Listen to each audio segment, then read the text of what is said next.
nous avons lancé il y a à peu près un an un nouveau projet à destination du commerce de proximité avec un véritable enjeu, c'est comment réenchanter le commerce de proximité et comment donner envie à nos concitoyens de retourner dans nos commerces. Je précise simplement que c'est un projet qui avait démarré bien avant la crise sanitaire qu'on a malheureusement tous eu à subir en 2020 et probablement encore un petit peu en 2021. Voilà en quelques mots. Donc Jean-Baptiste, quels sont les différents labels sur lesquels tu es allé avec ton entreprise, que tu as choisi, et pourquoi ces labels-là? Alors, je vais peut-être commencer pour le pourquoi. En fait, je me suis rendu compte d'une chose, c'est que quand je parlais de notre société, qui est une société très engagée en faveur d'un mieux vivre ensemble, pourrait-on dire. Donc, c'est une société qui a toujours travaillé sur son impact environnemental et son impact sociétal. Mes amis me disaient, mais c'est incroyable, JB, ce que vous faites chez vous, mais personne ne le sait. Effectivement, on n'est pas les meilleurs en termes de com, mais on y bosse. Et ils m'avaient recommandé en fait de faire appel à des labels parce que rien de mieux finalement d'avoir des tiers indépendants qui puissent effectivement mettre en lumière le travail qu'on fait et nous aider à contribuer à se faire savoir. Donc les différents labels que j'ai sélectionnés, donc j'ai fait un panel. Je suis assez dans cette mouvance, on va dire RSE depuis longtemps. Je suis très engagé aussi au Centre des jeunes dirigeants et je salue quelques-uns de nos membres.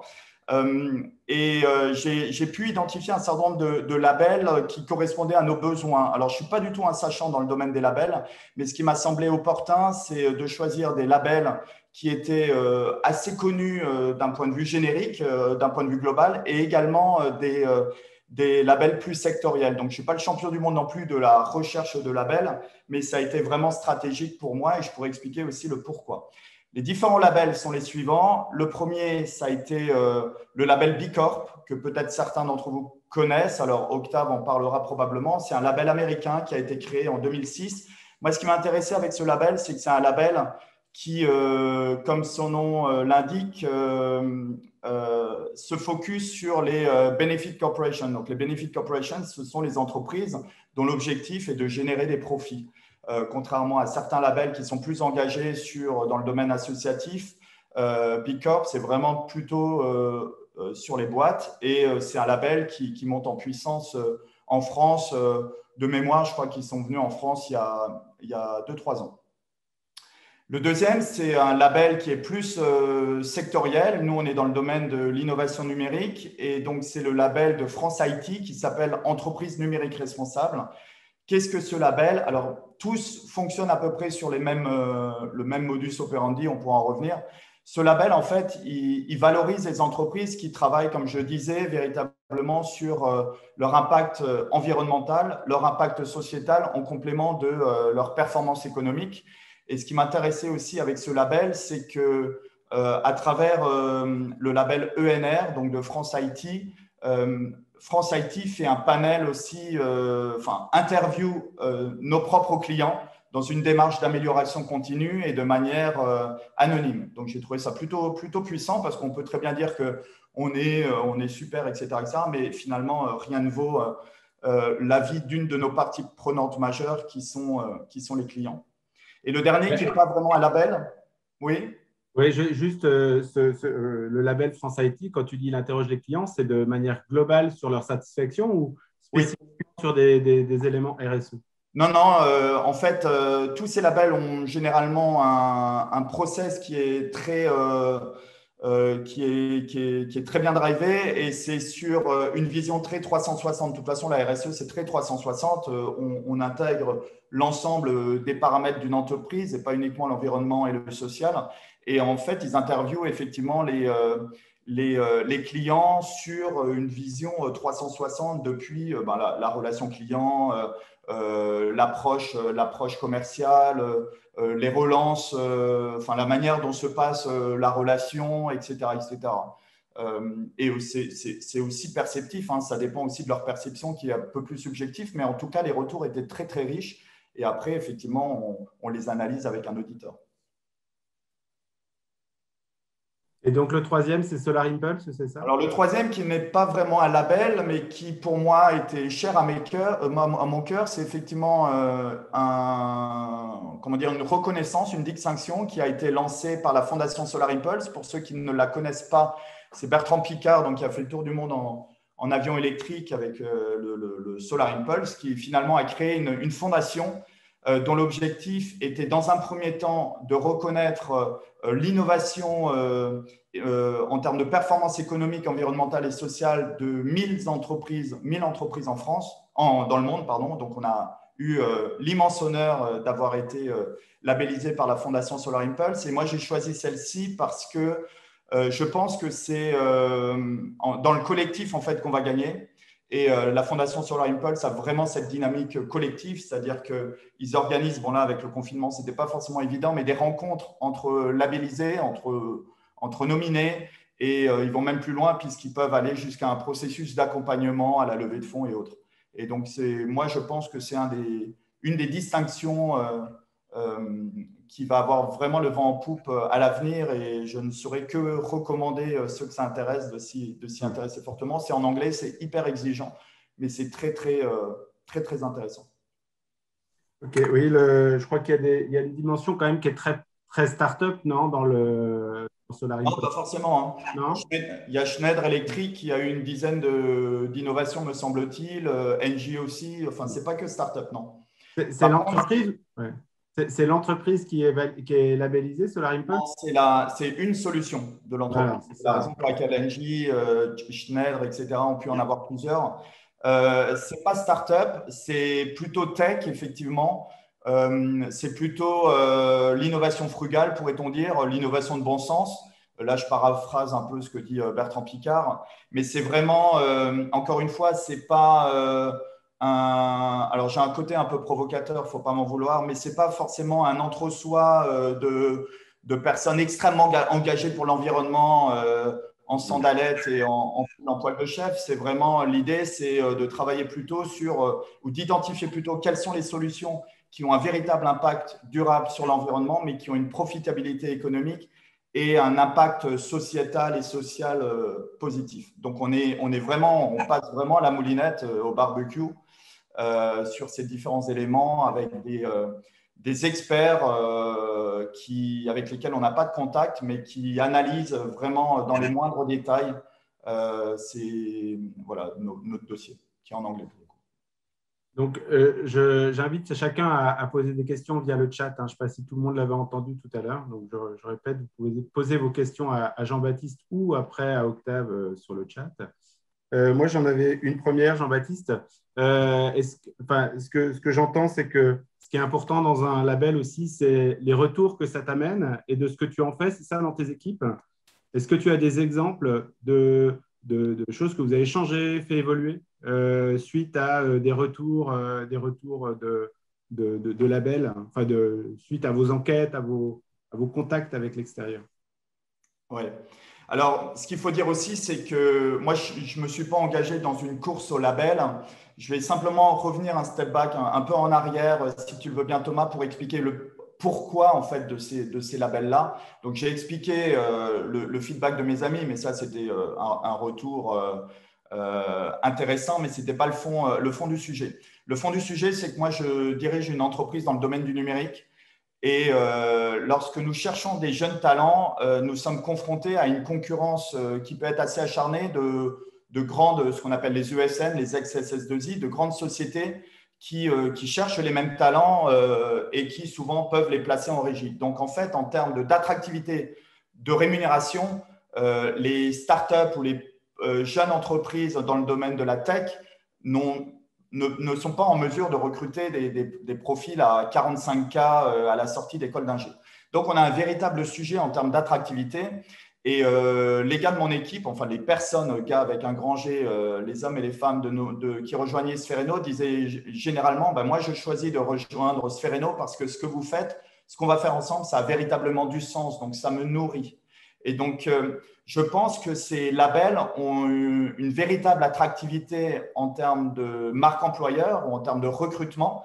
parce que, et c'est ma conviction profonde, c'est le sens de mon engagement, notamment au CJD et également à Réseau Entreprendre. Moi, ce que je pense, et particulièrement à la sortie de cette période de crise sanitaire, et nul ne sait s'il y en aura d'autres derrière, c'est que les entreprises qui sont les plus engagées, c'est-à-dire qui ont travaillé sur le sens, le pourquoi ils font les choses, leur raison d'être, voire leur mission, sont des entreprises qui vont sortir plus rapidement, qui vont se développer plus rapidement. Et ce n'est pas moi qui le dis, hein, ce sont des analyses que j'ai pu trouver, dont je peux faire un partage d'écran éventuellement le cas échéant. Mais les entreprises qui sont engagées ont généralement une profitabilité de, en tout cas Big Corp, un taux de croissance annuel de chiffre d'affaires de plus 14% par rapport à celles qui ne le sont pas. Donc, ce n'est pas le label qui fait que, mais c'est simplement pour dire que c'est une dynamique valeureuse qui va aussi dans le sens de la performance économique. Et moi, j'avais absolument besoin de travailler sur cette attractivité de ma boîte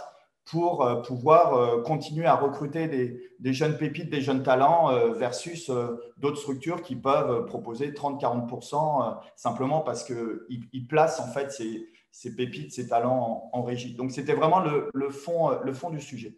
Pour répondre à ta question, qu'est-ce qu'on a changé profondément? Alors, nous, on avait déjà entamé, et quand je dis nous, c'est un travail collectif, hein, ce n'est pas descendant, ce n'est pas Jean-Baptiste qui décide et tout le monde applique, c'est un vrai travail collectif qui implique aussi des échanges, peut-être des frictions, enfin d'avancer ensemble.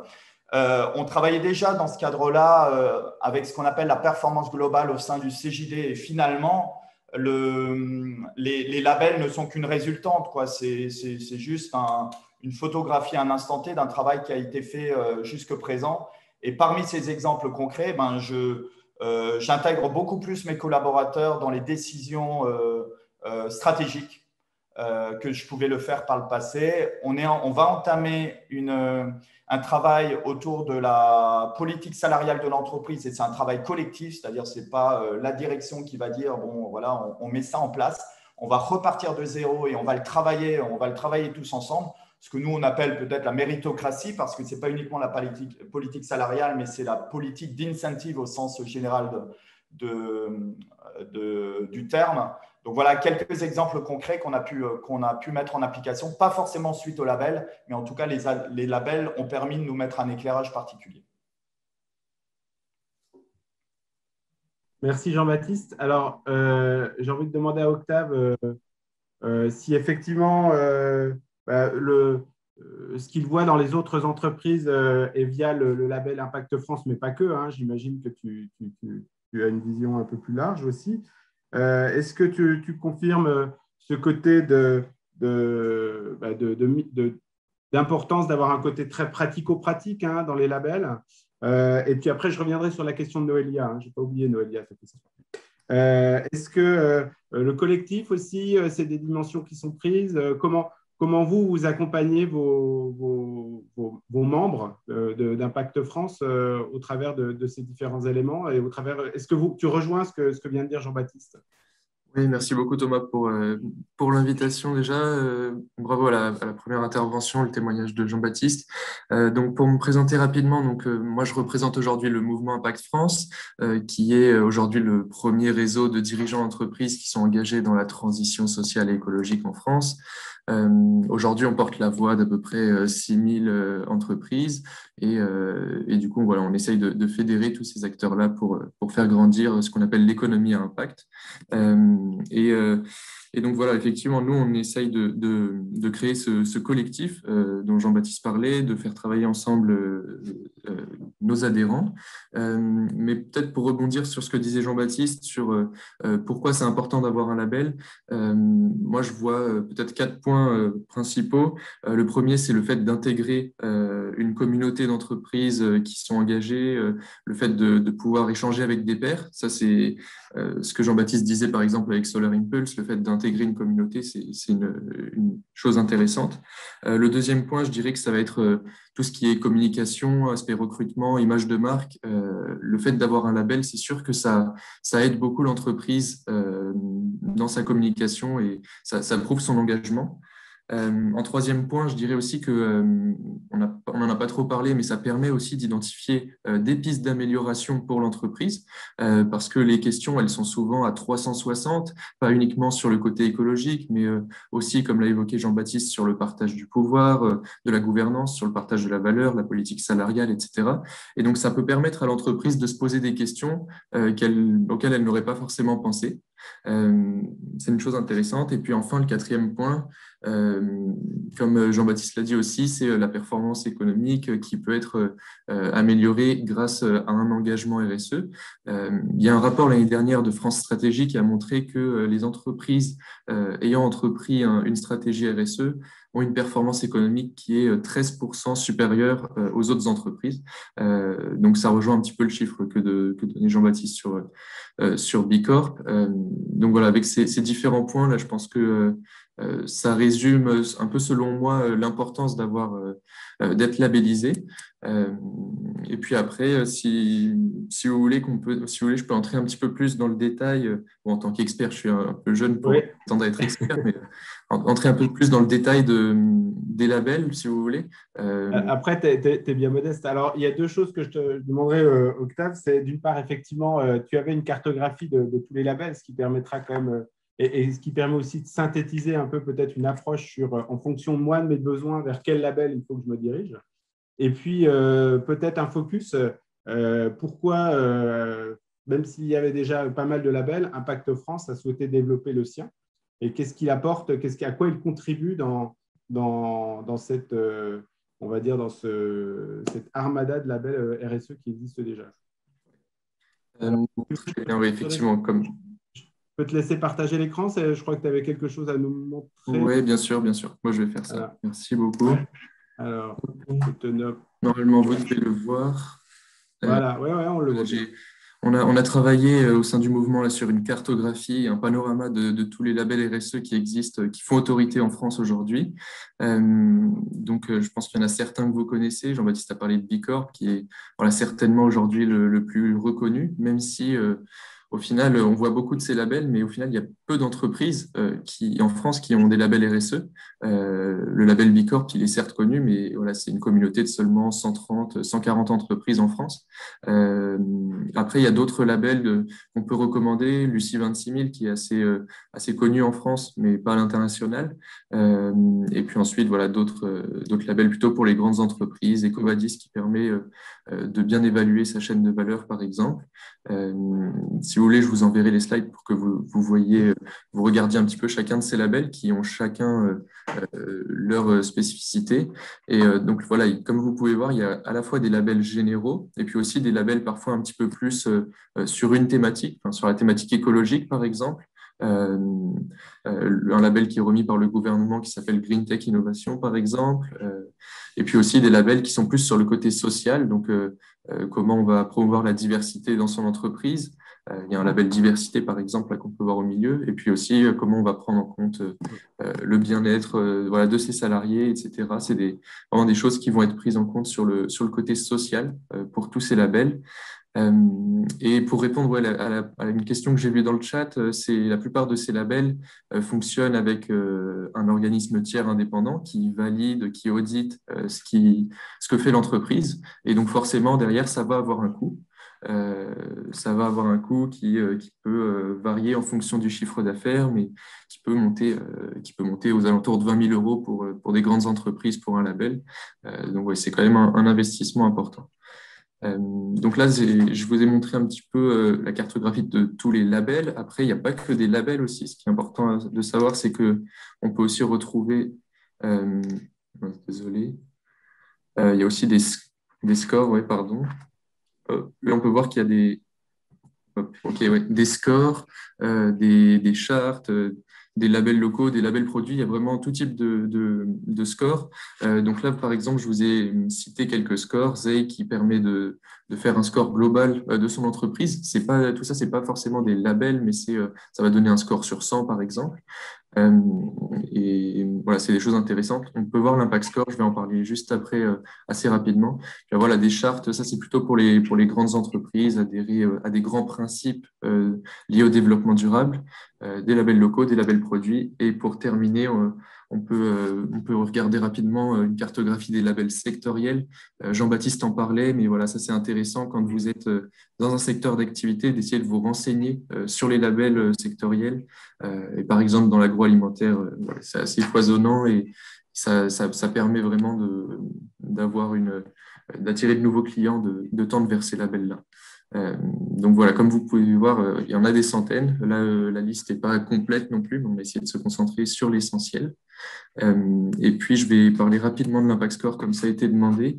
Nous, en fait, avec l'Impact Score, on a souhaité créer un score rapide, gratuit, parce qu'aujourd'hui, on est parti du constat que la plupart des labels dont a été payant avaient un coût, ils prenaient beaucoup de temps, parfois c'était 200 questions, et donc on a essayé de se concentrer sur l'essentiel, en co-construisant avec justement d'autres labels, avec aussi des dirigeants d'entreprise, des experts, en co-construisant du coup un score d'impact à 360 sur l'impact social et écologique d'une entreprise.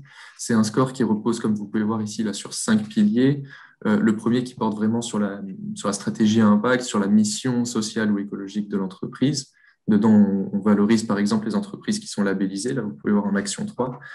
Et puis ensuite, on a 4 piliers un peu plus classiques, à savoir impact social, qui est très tourné inclusion, diversité dans les équipes, impact écologique, qui mesure l'empreinte carbone notamment, partage du pouvoir qui voit comment la gouvernance est partagée au sein de l'entreprise et partage de la valeur pour tout ce qui est politique d'actionnariat et puis quels sont les écarts de rémunération notamment. Donc voilà, ça c'est un score, comme je disais, qui a été co-construit avec 30 réseaux d'entreprises et à peu près 1500 dirigeants d'entreprises. Et donc voilà, on est heureux aujourd'hui de pouvoir lancer l'Impact Score cette semaine justement. Donc je vais vous envoyer le lien dans le chat si ça vous intéresse pour y répondre. Et on a une plateforme qui permet de faire ça assez rapidement et gratuitement. Alors, tous les éléments, effectivement, on les transmettra aux participants. Les slides que tu nous proposes, Octave, que tu projettes. Moi, j'avais une question. Quand tu dis rapide, par exemple, pour Impact France, c'est quelle durée le questionnaire? C'est un questionnaire qui va faire environ 50 questions, mais sur lequel on demande uniquement des données chiffrées, comme des pourcentages, des choses comme ça. Et à aucun moment, on va demander de documents justificatifs. Le score il va être rapide à obtenir parce qu'il n'y a pas d'audit. On compte sur la transparence des entreprises et puis on fait en sorte de poser des questions d'une certaine manière que voilà, il est difficile pour les entreprises d'inventer des chiffres ou de mentir sur cela. Et puis à savoir, l'entreprise à la fin, si elle veut communiquer sur son score, en fait, ça va être toutes ces réponses vont être en open data, ce qui fait que sur le site, n'importe qui pourra voir le score de l'entreprise et également toutes ces réponses, ce qui permet une meilleure transparence aussi. Mais voilà, on se distingue des autres labels parce qu'on ne demande pas de documents justificatifs et du coup, ça fait que le processus est beaucoup plus rapide et en quelques heures, même en 1 heure, si on a toutes les données, ça peut être complété. Ok. Jean-Baptiste, tu as levé la main? Tu voulais intervenir? Oui, merci. Je voulais simplement témoigner sur l'Impact Score parce que effectivement, je suis aussi membre d'Impact France depuis moins d'1 an. C'est une des belles rencontres du confinement. Et donc, Impact Score, effectivement, est un sujet très efficace, enfin un outil très efficace. Ça prend à peu près 1 heure, c'est gratuit et ça permet vraiment d'avoir une vision très 360 degrés. Cette vision très 360 degrés étant reprise par ailleurs par tous les autres labels. Donc, c'est une très, très belle porte d'entrée pour commencer à travailler sur sa boîte. Ce que je voulais aussi préciser, c'est que, rassurez-vous, aucune boîte n'est parfaite. Je vais prendre un exemple concret nous concernant. Étant papa de 2 filles et frère de 3 sœurs, moi, la place des femmes dans la société est un sujet qui me tient particulièrement à cœur et je fais beaucoup la promotion des métiers de la tech auprès des jeunes filles. Et pour autant, dans ma boîte, on est 75% de garçons et 25% de femmes.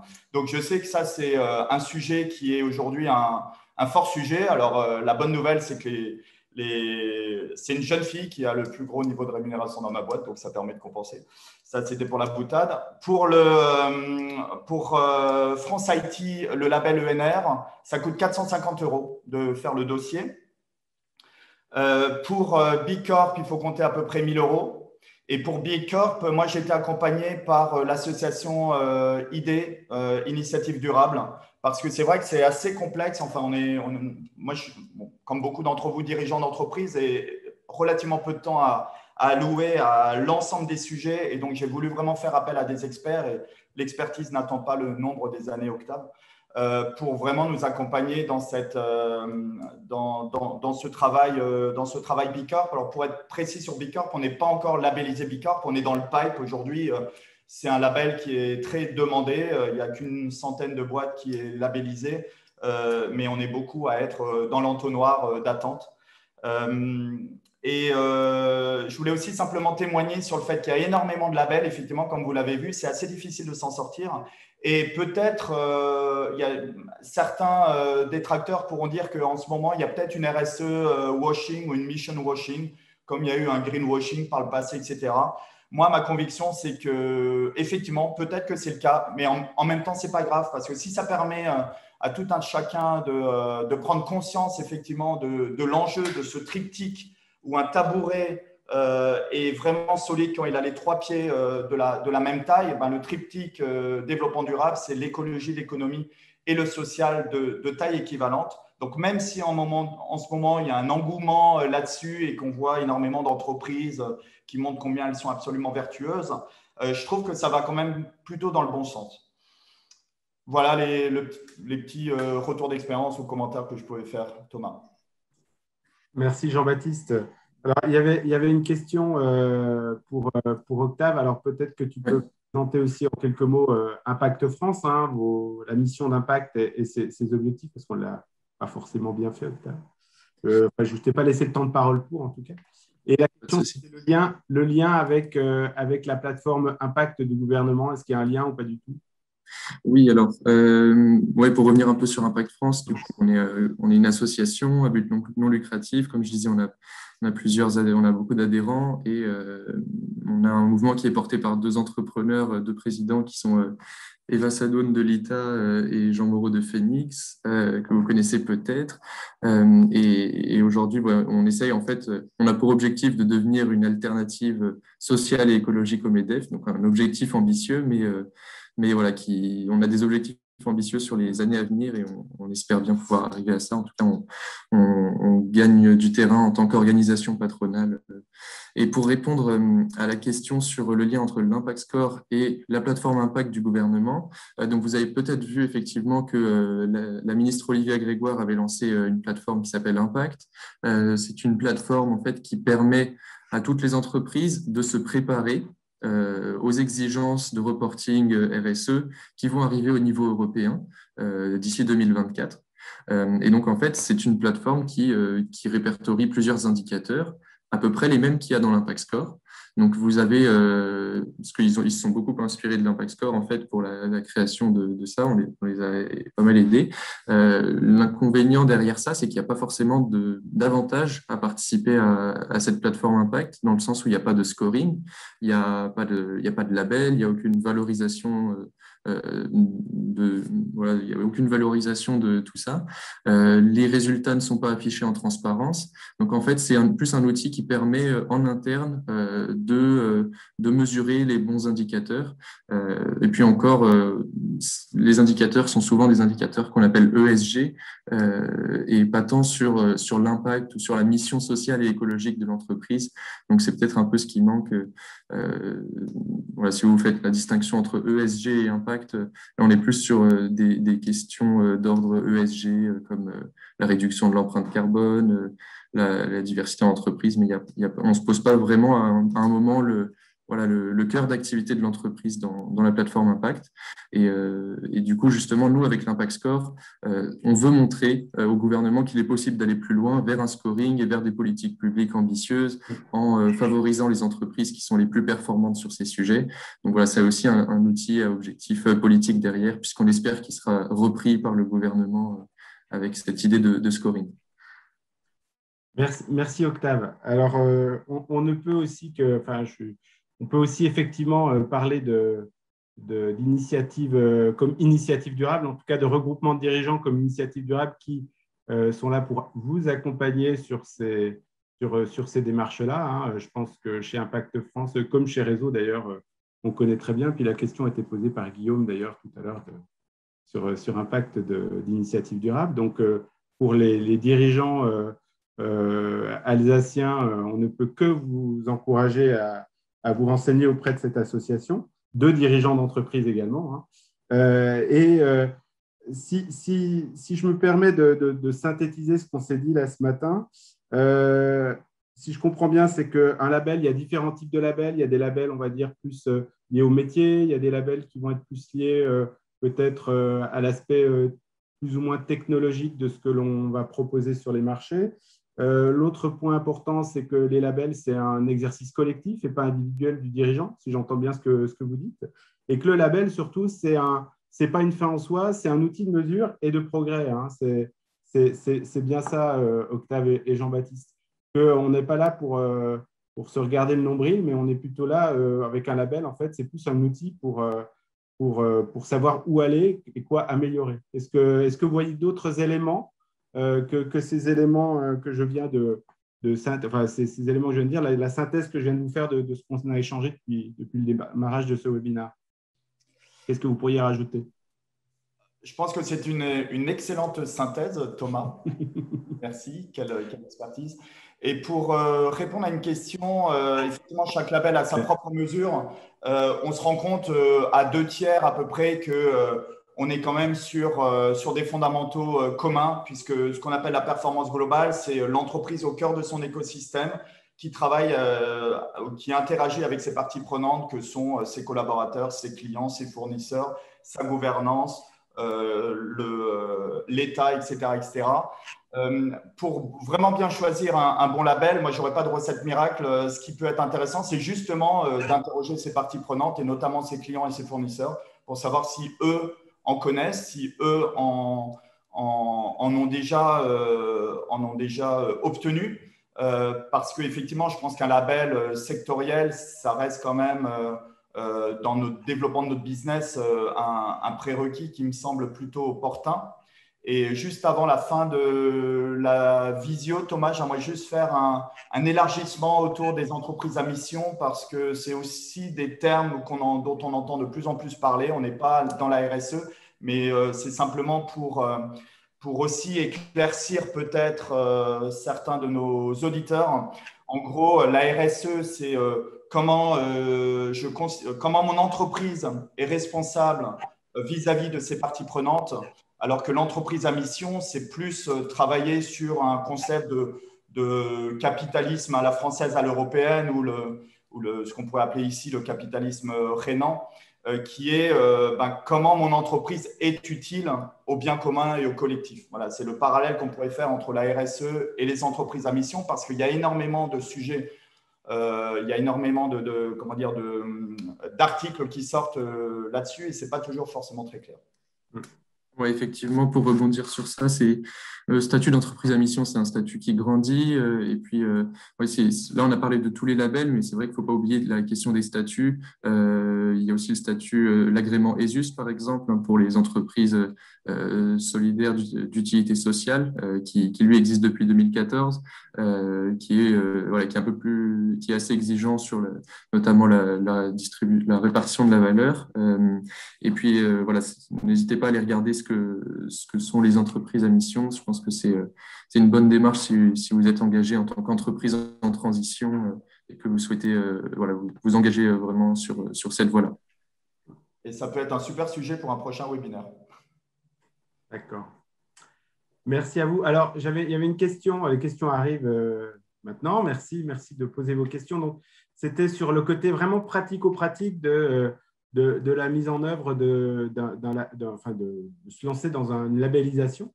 Est-ce que vous vous êtes fait accompagner par des cabinets spécialisés? C'est plutôt pour Jean-Baptiste d'ailleurs. Est-ce que tu te fais accompagner par un cabinet spécialisé externe ou est-ce que tu as un apprenti? Est-ce que c'est toi qui t'en charges? Enfin bon, comment tu t'es organisé pour gérer ce projet?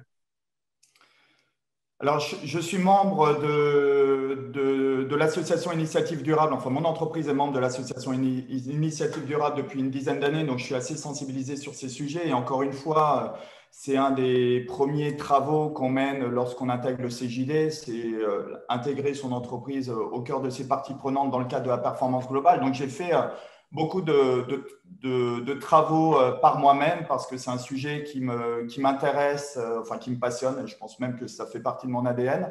En revanche, par rapport à la labellisation, comme je l'ai dit tout à l'heure sur la partie B Corp, cette phase initiale d'évaluation, ben, je l'ai menée en collaboration avec Initiative Durable et particulièrement Nicolas, parce que je crois il est connecté, donc salut Nicolas.